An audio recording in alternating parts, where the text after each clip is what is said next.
नमस्कार, उत्तराखंड की खबरें लेकर मैं हूं आपके साथ संदीप निरंजन का। सरकार खबर का रुख कर लेते हैं। देहरादून के न्यू कैंट रोड स्थित सैनिक कल्याण मंत्री गणेश जोशी से शासकीय आवास में गढ़वाल राइफल्स के colonel of the regiment lieutenant general Dilesh Singh Rana ने शिष्टाचार भेंट की। इस दौरान जनरल डीएस राणा ने सेना का स्मृति चिन्ह भी भेंट किया। बैठक के दौरान लेफ्टिनेंट जनरल डीएस राणा ने लैंसडाउन स्थित गढ़वाल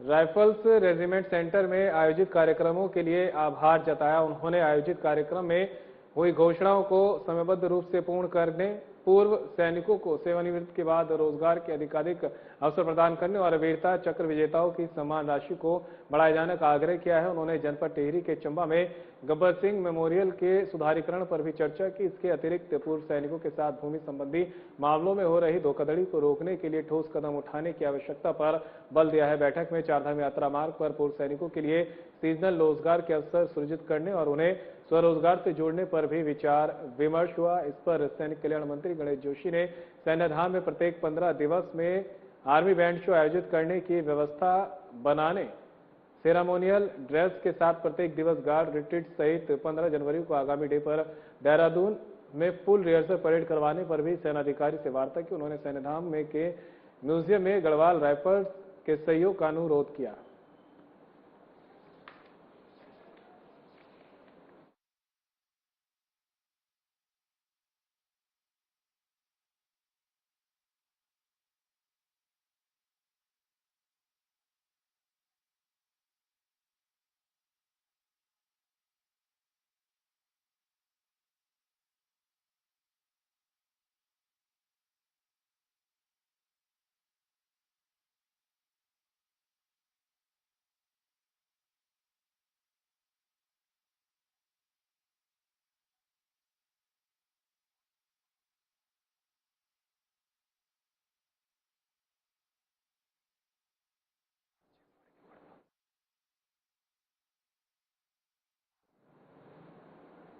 तो वहीं कांग्रेस प्रदेश अध्यक्ष पहुंचे हैं पौड़ी के कोट ब्लॉक की खबर आप तक पहुंचा रहे, जहां पर कांग्रेस प्रदेश अध्यक्ष पहुंचे हैं पौड़ी के कोट ब्लॉक की खबर आप तक जो पहुंचाई जा रही है। कांग्रेस प्रदेश अध्यक्ष गणेश गोदियाल पहुंचे पौड़ी के कोट ब्लॉक डांडा नागराज में आयोजित सम्मान समारोह में की शिरकत। पूर्व सैनिक, अर्धसैनिक, सेवानिवृत्त पुलिसकर्मी और राज्य आंदोलनकारियों को किया सम्मानित। बीजेपी सरकार पर जमकर साधा निशाना। सत्ता में बैठी बीजेपी लोगों को बांटने कर रही काम, कहना गणेश गोदियाल का। बीजेपी सरकार को बदलने की आवश्यकता। बीजेपी के नेतृत्व में अकेले एक मंडल में शराब की खुली 55 नई दुकानें। सरकार का स्पष्टीकरण, राजस्व को बढ़ाने के लिए खोली गई 55 दुकानें।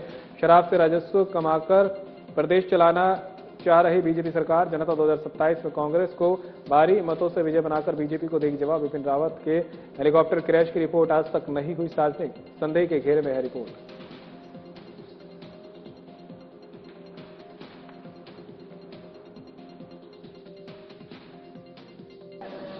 जिस प्रकार से सत्ता में बैठे हुए भारतीय जनता पार्टी दलों में विभिन्न रूपों में बांटने का काम कर रही है, इससे आप सचेत रहें। अगर उत्तराखंड को एक उस प्रदेश के रूप में स्थापित करना है जिस प्रकार का सपना हमारे शहीदों ने देखा था, तो उसके लिए आवश्यक है कि 2027 में कांग्रेस की वापसी हो। कांग्रेस का हाथ का निशान जिस व्यक्ति को मिले, वो व्यक्ति के साथ आप सब एक हो जाइए। भारतीय जनता पार्टी को जवाब देने की आवश्यकता है, इस सरकार को जवाब देने की आवश्यकता है। मेरे प्यारे भाइयों, आप लोगों के माध्यम से मैं पौड़ी और कलजी खाल के और कोट ब्लॉक के तमाम यहां पर आए हुए हमारे भाइयों और बहनों से कहना चाहता हूं कि आप लोगों के माध्यम से मैं पूरे प्रदेश को कहना चाहता हूं कि आज प्रदेश में कैसी सरकार स्थापित है। आपने परसों पेपर में सुना होगा कि अकेले एक मंडल में शराब की 55 नई दुकानें खोली। हमारे उत्तराखंड आंदोलन के दौरान जिन लोगों ने आंदोलन में शरीक होकर अपने प्राण त्याग दिए, शहीद हो गए, जिन्होंने आंदोलन में शामिल होकर अपने बाल बच्चों को भूल गए, अपने हितों को भूल गए, और उन्होंने क्या ये सपने देखे थे कि इस प्रदेश में कभी ऐसी सरकार आएगी जो सरकार सिर्फ और सिर्फ शराब के कारोबार में पैसा कमाने की नीयत रखेगी। सरकार का स्पष्टीकरण आया कि सरकार ने 55 दुकानें इसलिए खोली कि सरकार को राजस्व चाहिए, पैसा चाहिए। मैं ये पहली सरकार देख रहा हूं जो शराब से राजस्व कमाकर प्रदेश चलाना चाह रही है। तो इसलिए मैं आप लोगों का आह्वान करना चाहता हूं कि सरकार को बदलने की आवश्यकता है। हमारे लोग आज बिपिन रावत जी हमारे बीच नहीं हैं, दिवंगत हो गए। उन्होंने इस देश की सेवा करते हुए हेलीकॉप्टर के क्रैश में जिसकी रिपोर्ट आज तक सार्वजनिक नहीं हुई, वो रिपोर्ट भी संदेह के घेरे में है। समाज कल्याण मंत्री खजानदास ने विधानसभा स्थित सभागार कक्ष में विभागीय अधिकारियों के साथ समीक्षा बैठक की। मंत्री ने कहा कि कार्यभार ग्रहण करने के बाद ये हमारी पहली विभागीय समीक्षा बैठक है। समाज कल्याण विभाग आम जनमानस से जुड़ा हुआ महत्वपूर्ण विभाग है, जिससे प्रत्येक व्यक्ति की प्रगति जुड़ी हुई है। इसी को देखते हुए अधिकारियों को विभाग से जुड़ी हुई सभी जन कल्याणकारी योजनाओं की रूपरेखा तैयार करने के निर्देश दिए। समाज कल्याण मंत्री ने सिलसिलेवार विभागीय योजनाओं की समीक्षा करते हुए कहा कि पीएम नरेंद्र मोदी के विजन विकसित भारत वर्ष 2047 को साकार करने और सीएम पुष्कर सिंह धामी के सपने के उत्तराखंड को आगे बढ़ाने के संकल्प को सिद्ध करने के लिए पूरी पारदर्शिता के साथ कार्य करना होगा।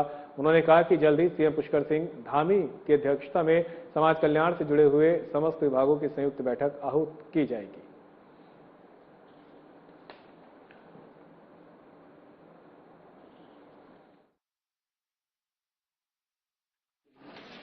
पहली समीक्षा हुई है समाज कल्याण विभाग के अधिकारियों के साथ में, और हम कितना अच्छा आगे के लिए कर सकते हैं। और क्योंकि ये विभाग बहुत ही महत्वपूर्ण विभाग है, जो आम जन से जुड़ा हुआ विभाग है, और इसके लिए कितना अच्छा हम कर सकते हैं, कर रहे हैं, इस विषय को लेकर के चर्चा हुई। और हमारी प्रगति हमारी कितनी है, आगे हमको क्या करना है, इस विषय को लेकर के बातचीत हुई है। विशेषकर मैं ये भी कहना चाहूँगा कि अधिकारियों को भी निर्देशित किया गया कि हम माननीय मुख्यमंत्री जी के जो सपना है और कि हम उत्तराखंड को तीव्र गति से आगे बढ़ाएं और प्रधानमंत्री जी के सपनों को साकार करें। 2047 तक विकसित भारत की अगर हम बात करते हैं तो तभी विकसित होगा जब हम लगन के अनुसार काम करेंगे। इसी के निमित्त आज समीक्षा बैठक रखी गई, और अब आने वाले समय में एक आध महीने के बाद हम एक बहुत बड़ी बैठक करने वाले हैं, जिसमें हम माननीय मुख्यमंत्री जी को भी आमंत्रित करेंगे, जो एक वृहद बैठक करेंगे। डीएम नितिका खंडेलवाल ने जिला सड़क सुरक्षा समिति की बैठक की। बैठक में जनपद में सड़क दुर्घटनाओं को कम करने और यातायात को सुगम बनाने के महत्वपूर्ण बिंदुओं पर विस्तृत चर्चा हुई। डीएम ने संबंधित उप जिलाधिकारी को यात्रा सीजन के दौरान यातायात दबाव को देखते हुए चिन्हित स्थानों पर व्यवस्थित पार्किंग की व्यवस्था करने के लिए स्थलीय निरीक्षण करने को कहा है। जहां दुर्घटनाओं की संभावना अधिक रहती है, ऐसे मार्गों पर विशेष निगरानी सीसीटीवी कैमरों की स्थापना, दुर्घटना संवेदनशील स्थलों की पहचान कर आवश्यक सुधारात्मक कदम उठाने के निर्देश भी दिए। उन्होंने ऋषिकेश से तोता घाटी राष्ट्रीय राजमार्ग पर अति संवेदनशील स्थानों का एसडीएम कीर्ति नगर, एनएचएच और पुलिस संयुक्त स्थलीय निरीक्षण करने के बाद रिपोर्ट से उपलब्ध कराने के निर्देश दिए, ताकि संभावित दुर्घटना स्थलों पर सुरक्षात्मक क्रैश बैरियर का कार्य शीघ्र किया जा सके। इसके साथ ही डीएम नितिका ने बीआरओ के अधिकारियों को यात्रा सीजन शुरू होने से पहले रोस्टर तैयार करते हुए राष्ट्रीय राजमार्गों के कार्यों को युद्ध स्तर पर करने के सख्त निर्देश दिए। डीएम ने कहा कि यात्रा सीजन में कहीं पर भी रोड सेफ्टी के कारण कोई दुर्घटना होती है तो उसकी जिम्मेदारी बीआरओ की होगी। साथ ही परिवहन विभाग को सभी वाहनों का फिटनेस अनिवार्य रूप से चेक करने के कड़े निर्देश दिए।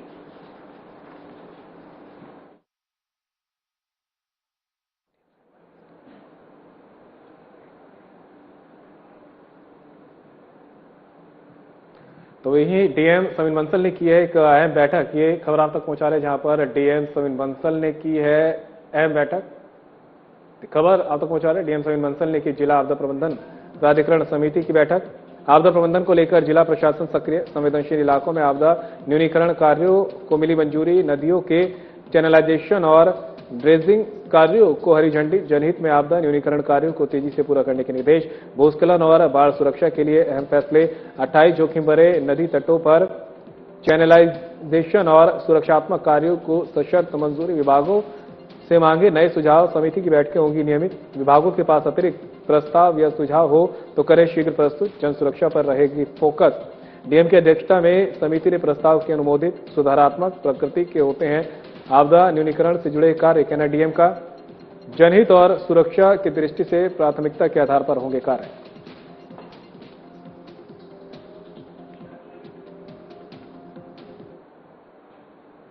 राजधानी देहरादून में स्कूल वैन एसोसिएशन ने अपनी मांगों को लेकर हुंकार भरी है। एसोसिएशन के पदाधिकारियों ने संभागीय परिवहन कार्यालय पहुंचकर विभाग द्वारा निर्धारित किए गए किराए और शुल्कों के विरोध में प्रदर्शन किया। इस दौरान पदाधिकारियों ने सहायक संभागीय परिवहन पदाधिकारी प्रशासन चक्रपाणी मिश्र को ज्ञापन सौंपा है। स्कूल वैन एसोसिएशन ने परिवहन विभाग द्वारा निर्धारित अधिकतम किराए की सीमा पर गहरा रोष व्यक्त किया है। स्कूल वैन एसोसिएशन के अध्यक्ष सचिन गुप्ता ने कहा कि वर्तमान में लागू शुल्कों पर रोक लगाई जाए और नए मासिक शुल्क तय करते समय चालकों के हितों और सुझावों को भी शामिल किया जाए। कहा कि यदि उनकी मांगों पर विचार नहीं किया गया तो वे उग्र आंदोलन के लिए बाध्य होंगे। ज्ञापन प्राप्त करने के बाद सहायक संभागीय परिवहन अधिकारी चक्रपाणी मिश्र ने प्रतिनिधिमंडल को आश्वासन दिया।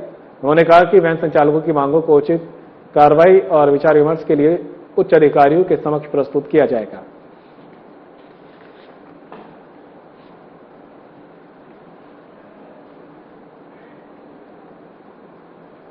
फिलहाल रुकेंगे ब्रेक के लिए, कहीं मत जाइएगा, जल्द होंगे हादसे।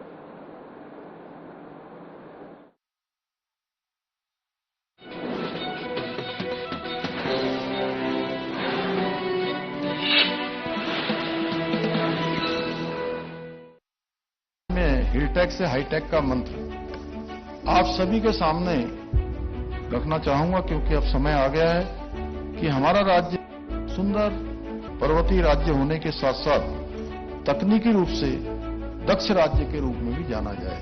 उत्तराखंड के मुख्यमंत्री पुष्कर सिंह धामी ने दिया है हिल से हाईटेक का मंत्र। ये मंत्र है तकनीकी दक्षता का, ये मंत्र है ट्रांसफॉर्म होते उत्तराखंड के नवाचार का।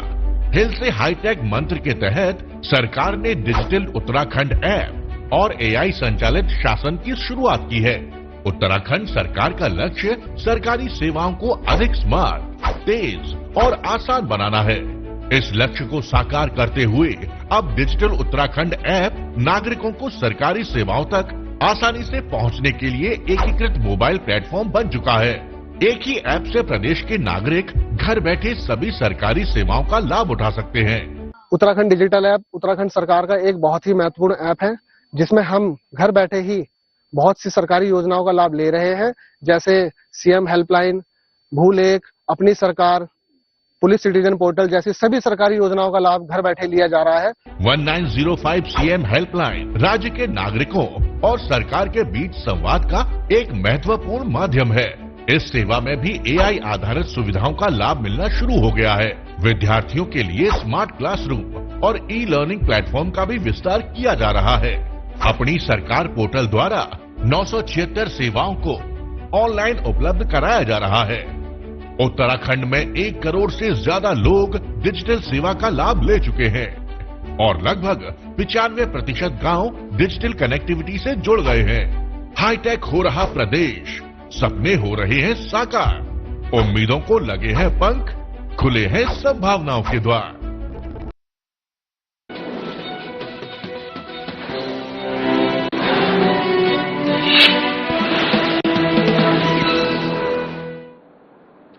ब्रेक के बाद आप सभी का एक बार फिर से स्वागत है। खबरों में आगे बढ़ते हैं। एसएसपी परमिंदर डोभाल ने पुलिस लाइन देहरादून में प्रारंभिक प्रशिक्षण प्राप्त कर रहे रिक्रूट आरक्षियों के साथ इंटरेक्शन किया है। कार्यक्रम के दौरान एसएसपी ने सभी रिक्रूट आरक्षियों को उनके पुलिस परिवार में आगमन पर अपनी शुभकामनाएं देते हुए उनके उज्जवल भविष्य की कामना की। रिक्रूट आरक्षियों को संबोधित करते हुए एसएसपी परमिंदर डोभाल ने उन्हें पुलिस सेवा की गरिमा, अनुशासन और कर्तव्यनिष्ठता के महत्व को समझाया। साथ ही उन्हें प्रशिक्षण के दौरान सिखाई जाने वाली सभी बातों को पूर्ण मनोयोग और लगन के साथ आत्मसात करने के लिए प्रेरित किया, जिससे भविष्य में ड्यूटी के निर्वहन के दौरान आने वाली चुनौतियों का सुदृढ़ता और सरलता से सामना किया जा सके। इस दौरान एसएसपी ने उपस्थित अधिकारियों से रिक्रूट आरक्षियों के रहने और अन्य मूलभूत व्यवस्थाओं के संबंध में जानकारी प्राप्त कर उनके रहने और भोजन की व्यवस्था को उच्च कोटि के रखने के निर्देश दिए।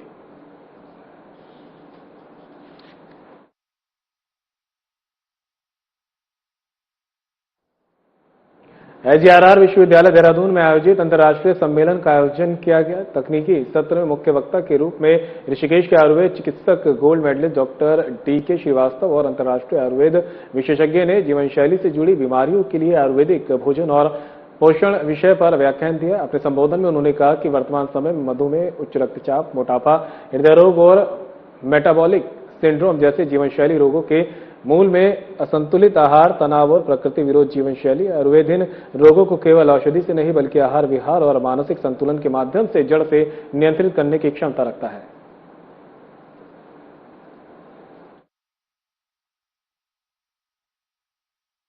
तो इंटरनेशनली रूप से इंडिया के योग और आयुर्वेद के लोगों ने, संस्कृत के शोधार्थियों ने इस बात को आगे बढ़ाया कि mind can not live in A small basket of the brain.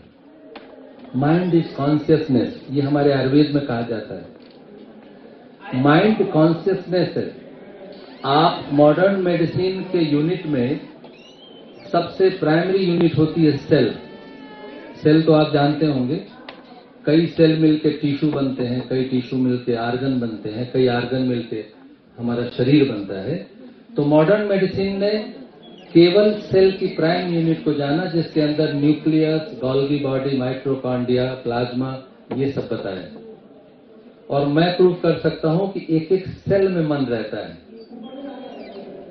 एक एक सेल जीता है, मरता है, हंसता है, रोता है, सिकुड़ता है, फैलता है। आप ये बताइए कोई। तो वहीं अपर मुख्य निर्वाचन अधिकारी ने की है प्रेस कॉन्फ्रेंस और इस प्रेस कॉन्फ्रेंस करते हुए उन्होंने कई अहम मुद्दों पर अपनी जानकारी की साझा। मीडिया सेंटर सचिवालय में अपर मुख्य निर्वाचन अधिकारी डॉक्टर विजय कुमार जोगदंडे ने की प्रेस वार्ता। आगामी विशेष गहन पुनरीक्षण कार्यक्रम की तैयारियों को लेकर प्रेस वार्ता। अपर मुख्य निर्वाचन अधिकारी डॉक्टर विजय कुमार जोगदंडे ने दी जानकारी। 1 अप्रैल से चलेगा प्री एसआईआर में मैपिंग का सघन अभियान। 85% मैपिंग पूरी। कम मैपिंग वाले बूथ पर स्पेशल फोकस। प्रत्येक बूथ पर एब्सेंट, शिफ्टेड और डेथ सूची की जा रही तैयार। 1 क्लिक पर अपने बीएलओ के लिए करा सकते हैं बुक, कहना डॉक्टर विजय कुमार जोगदंडे का। Phone call. राजनीतिक दलों ने अब तक की 19,042 नियुक्ति। 1 क्लिक पर अपने बीएलओ के लिए बुक करा सकते हैं फोन कॉल।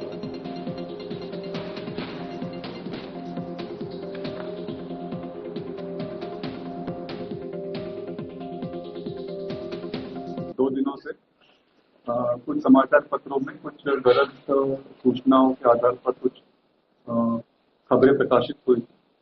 उसी के बारे में सही जानकारी के साथ में आज प्रेस वार्ता में जानकारी को हम देना चाह रहे हैं। उत्तराखंड राज्य में अभी विशेष गहन पुनरीक्षण अभियान स्पेशल इंटेंसिव रिविजन प्रारंभ नहीं हुआ है, लेकिन उसकी तैयारी के दृष्टिगत प्री एसआईआर एक्टिविटीज गतिविधियां संचालित की जा रही है, जिसमें हमारे जितने भी मतदाता 2025 की सूची में जिनके नाम शामिल हैं उनके नाम का मैपिंग, 2003 का सूची में जिनके नाम थे उसके आधार पर, और जिनके नाम 2003 में नहीं थे उनके नाम 2003 में उनके माता पिता के नाम के साथ मैपिंग की कार्रवाई किया जा रहा था। उसके अनुसार हमारे राज्यों में अभी 85% तक प्रगति प्राप्त हो गया है मैपिंग के अंतर्गत। इसमें 2 जनपदों में काफी कम प्रगति अभी दिखाई दे रहा है। उसमें जनपद देहरादून का प्रगति काफी कम दिखाई दे रहा है। वहां पर 70% का प्रगति अभी प्राप्त हो गया है। इस मतदाता जिसका मैपिंग नहीं हो पाया है उनको अभी भी अवसर है, तो वो अपना नाम को मैप करने के लिए अपने बीएलओ से संपर्क कर सकते हैं। आप अपना नाम को अपने बूथ लेवल के बीएलओ के माध्यम से अथवा अपने जो हमारी वेबसाइट्स होती हैं voters.eci.gov.in, जो कि भारत सरकार का निर्वाचन आयोग का वेबसाइट है, उस पर जाकर अपना नाम सर्च कर सकते हैं। जिला निर्वाचन अधिकारी कार्यालय से संपर्क करके अपने नाम को खोजने का अनुरोध भी आप कर सकते हैं। इसके साथ में मैं इस बात को भी अवगत कराना चाहता हूँ कि हमारे राज्यों में हमने गत माह हम जो हमारे पॉलिटिकल पार्टी से प्रतिनिधि होते हैं, राज्य स्तरीय जो बड़े राजनीतिक दल हैं, उनके साथ में बैठक करते हुए उनसे अनुरोध किया था प्रत्येक बूथ पर बूथ लेवल एजेंट को आप नियुक्त करें, जो कि आपका कार्यकर्ता हो सकता है, राजनीतिक दल का प्रतिनिधि हो सकता है, जो बीएलओ को घर घर जाकर सत्यापन के अभियान में, मैपिंग के अभियान में उसकी मदद कर सके। मुझे बताने में खुशी हो रहा है कि अभी तक हमारे राज्य में 19,000 से अधिक बूथ लेवल एजेंट का नियुक्ति किया गया है। मैं एक और बात बताना चाहता हूँ कि हमारे निर्वाचन आयोग के द्वारा जो है वोटर्स की सहायता के लिए book a call with BLO एक सुविधा भी उपलब्ध कराई थी, जिसके माध्यम से 10,000 से ज्यादा लोगों ने कॉल बुक किया था, जिसके आधार पर बीएलओ के द्वारा उनसे संपर्क किया गया, उनके घर पर उनके द्वारा अवगत समय पर उनसे बातचीत किया गया और उनका मैपिंग कार्रवाई संपन्न करने में सहायता। जिला मुख्यालय नई टिहरी स्थित क्रीड़ा भवन में आयोजित होने वाले जनगणना 2027 के अंतर्गत फील्ड ट्रेनर्स के 3 दिवसीय प्रशिक्षण कार्यक्रम का विधिवत शुभारंभ जिला जनगणना अधिकारी अवधेश कुमार सिंह ने किया। इस अवसर पर अपर जिलाधिकारी ने जनगणना कार्य की महत्वता पर प्रकाश डालते हुए सभी प्रतिभागियों को प्रशिक्षण को गंभीरता से ग्रहण करने और निर्धारित समय सीमा के अंदर अपने दायित्वों का प्रभावी निर्वहन करने के निर्देश दिए। प्रशिक्षण कार्यक्रम में मुख्य ट्रेनर डीपीआरओ मुस्तफा खान एवं निदेशालय स्तर से नामित मास्टर ट्रेनर धर्मेंद्र कुमार वर्मा ने प्रशिक्षण प्रदान किया जा रहा है। प्रशिक्षण सत्रों के दौरान प्रतिभागियों को जनगणना से संबंधित दिशा निर्देश, पुस्तिका और वीडियो प्रस्तुतिकरण के माध्यम से विषय वस्तु का विस्तृत व्यवहारिक एवं तकनीकी प्रशिक्षण दिया जा रहा है। ये 3 दिवसीय प्रशिक्षण कार्यक्रम जनपद स्तर पर क्षमता निर्माण की दृष्टि से अत्यंत महत्वपूर्ण है। प्रशिक्षण बाद भी सभी फील्ड ट्रेनर्स अपने अपने कार्यक्षेत्र में नियुक्त सुपरवाइजर एवं गणनाकारों को प्रशिक्षित करेंगे, जिससे जनगणना 2027 का कार्य प्रभावी, सुसंगठित और त्रुटि रहित रूप से संपादित किया जा सके।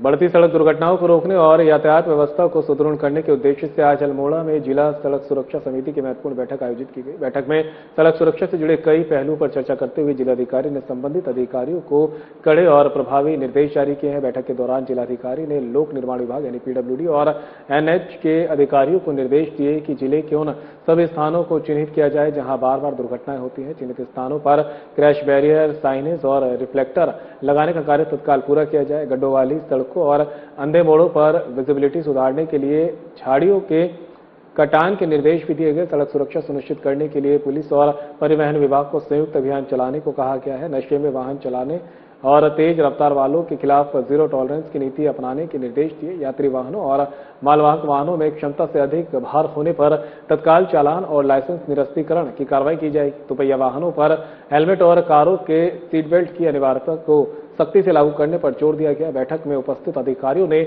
आश्वासन दिया कि सड़क सुरक्षा मानकों का पालन न करने वालों के विरुद्ध निरंतर चेकिंग अभियान चलाया जाएगा ताकि सड़क दुर्घटनाओं में कमी लाई जा सके।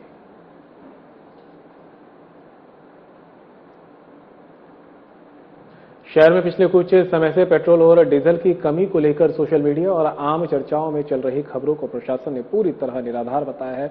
एडीएम विवेक राय ने स्पष्ट किया कि जनपद में ईंधन की कोई कमी नहीं और आपूर्ति सुचारू रूप से जारी है। एडीएम विवेक राय ने जनता को आश्वस्त करते हुए कहा कि जिले के सभी पेट्रोल पंपों पर तेल का पर्याप्त स्टॉक मौजूद है। उन्होंने बताया कि तेल कंपनियों से डिपो और पेट्रोल पंपों तक ईंधन की सप्लाई सामान्य दिनों की तरह ही हो रही है। लोग डर के मारे जरूरत से ज्यादा तेल न भरवाएं क्योंकि इससे अनावश्यक भीड़ बढ़ती है और व्यवस्था प्रभावित होती है। प्रशासन ने तेल माफिया और अफवाह फैलाने वालों को भी सख्त चेतावनी दी है। आपूर्ति के नाम पर यदि कोई पंप संचालक या व्यक्ति कालाबाजारी या ओवर रेटिंग करता पाया गया तो उसके खिलाफ सख्त कानूनी कार्रवाई की जाएगी। संबंधित अधिकारियों को निर्देश दिए गए कि वे समय समय पर स्टॉक की जांच करें और ये सुनिश्चित करें कि आम जनता को कोई असुविधा न हो।